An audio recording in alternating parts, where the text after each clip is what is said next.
जहां प्रदेश की योगी सरकार सबका साथ सबका विकास सबके विश्वास पर काम करने पर बल दे रही है और मंदिरों और उससे जुड़ी हुई जमीनों को कब्जा मुक्त कराने के लिए युद्ध स्तर पर कब्जा मुक्त कराने का कार्य कर रही है, वहीं कुछ रसूखदार लोग जो सरकारी महकमे से हैं मंदिर की जमीन पर कब्जा करने से पीछे नहीं हट रहे हैं। आपको बताते चले कि मिश्री बाजार मकान संख्या 4427 में स्थित राम जानकी मंदिर की स्वामी राधा देवी पत्नी स्वर्गीय रूपचंद श्रीवास्तव के नाम पर कुल जमीन 1898 वर्ग गज है, जिस पर पूर्व में भी वाद दायर हुआ था। उक्त जमीन पर 17 मार्च 2005 को न्यायालय के उल्लंघन के कारण मेडिकल कॉलेज कानपुर का खाता सीज कर दिया गया था।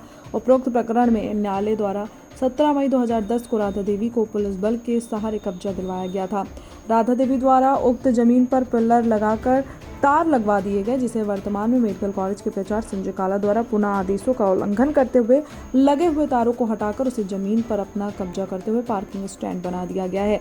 भवन स्वामिनी एक बार फिर अपनी जमीन के कब्जे को लेकर अधिकारियों के दरवाजे के चक्कर लगा रही है। वहीं भवन स्वामिनी को जमीन से अपना कब्जा खत्म करने के लिए बराबर लोगों द्वारा धमकियां भी दी जा रही हैं। क्या यही है न्याय रसूखदार और ऊंचे पदों पर बैठे हुए लोग नहीं मानते न्यायालय का आदेश? संवाददाता पंकज अवस्थी की खास रिपोर्ट। क्या नाम है आपका? मैं श्री नारायण अवस्थी एडवोकेट क्या मामला है? सिविल कोर्ट कानपुर में प्रैक्टिस करता हूं। हमारी पक्षकार राधा देवी हैं और राम लक्ष्मण जानकी विराजमान मंदिर के सर्वराकार हैं। राम लक्ष्मण जानकी विराजमान मंदिर मिश्री बाजार में स्थित है। उसकी एक संपत्ति गुटैया क्षेत्र में पड़ती है, जो कि मेडिकल कॉलेज के समीप स्थित है। इस ज़मीन पर प्रिंसिपल मेडिकल कॉलेज की जो संजय काला जी, उनकी नीयत खराब है और वो हमारी इस ज़मीन पर कब्जा करने के लिए पूरी तरह से प्रयासरत हैं।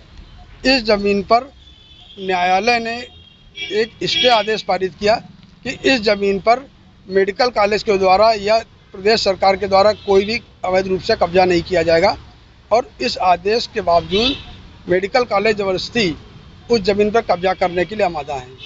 कोर्ट ने आदेश करके इस ज़मीन का डिमार्केशन भी करा दिया। प्राचार्य से आपकी बात हुई तो उन्होंने क्या बोला? कोई बात हुई है? प्राचार्य से बात हुई, लेकिन प्राचार्य जो है कोई बात करने को तैयार नहीं होते हैं और सामने मिलने से तक इनकार कर देते हैं, और कोई भी इसमें जो है उनका रुख स्पष्ट नहीं हो रहा है।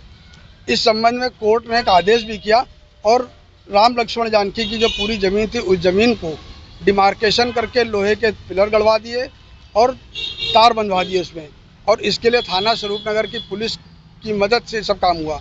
न्यायालय का में पुलिस का रुपया भी जमा किया गया यहाँ पर, परंतु उसके बावजूद भी प्रार्थी को आज तक कोई इसकी ज़मीन का लाभ नहीं मिल पा रहा है, और मेडिकल कॉलेज के प्रिंसिपल ने उस ज़मीन के सारे तार उखाड़ करके फेंक दिए। आज हम लोग यहाँ पर एसीपी कार्यालय में आए हुए हैं और एसीपी महोदय से पुनः प्रार्थना पत्र देने आए हैं कि कोर्ट के आदेश के अनुपालन में ट्रस्ट को, राम लक्ष्मण जानकी ट्रस्ट को उनकी ज़मीन वापस दिलाई जाए, और अवैध तरीके से उस ज़मीन में जो स्टैंड का संचालन हो रहा है। एसीपी साहब ने प्रार्थना पत्र को लिया है, पक्षकार के बयान लिए हैं और उन्होंने शीघ्र कार्रवाई किए जाने का आश्वासन दिया हुआ है कि इस पर शीघ्र कार्रवाई करके ट्रस्ट की ज़मीन उनको वापस दिलाने का प्रयास किया जाएगा।